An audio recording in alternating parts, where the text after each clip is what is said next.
Your Spirit. A reading from the Holy Gospel according to Matthew. Glory to you, Lord.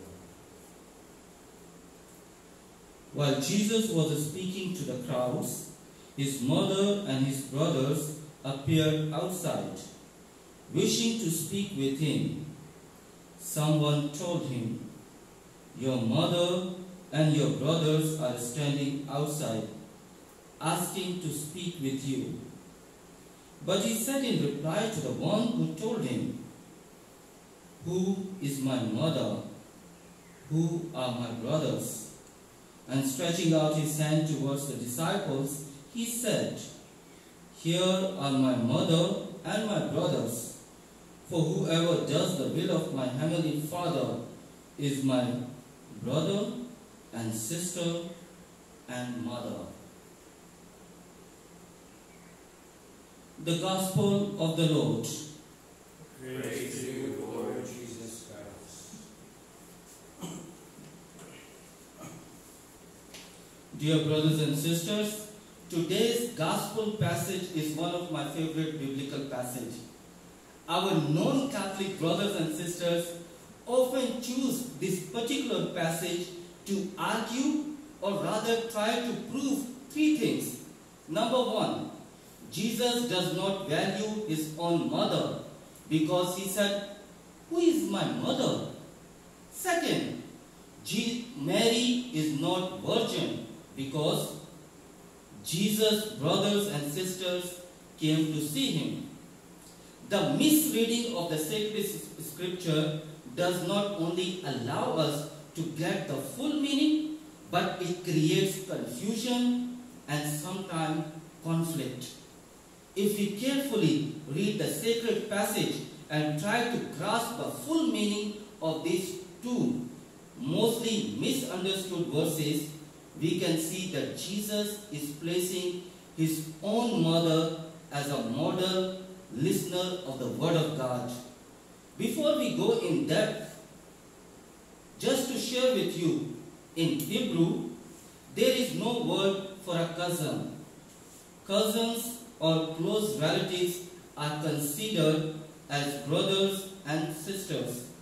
In addition, people from the same village, or in Tagalog, kababayan, are also called brother and sister.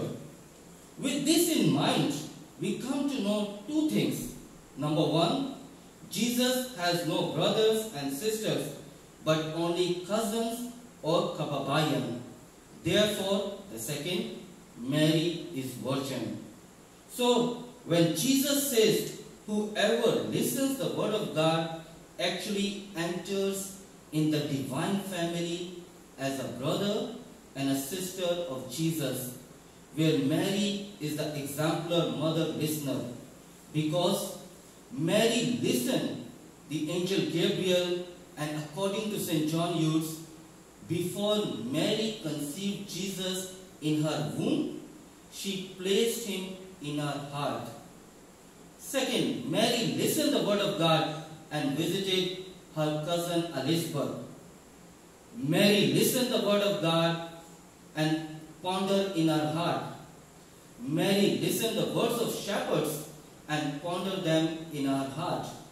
Mary listened the word of God through Joseph and took Jesus to Egypt. Mary listened Jesus' word in Cana and turned towards the servants and said, "Do whatever my son tell you."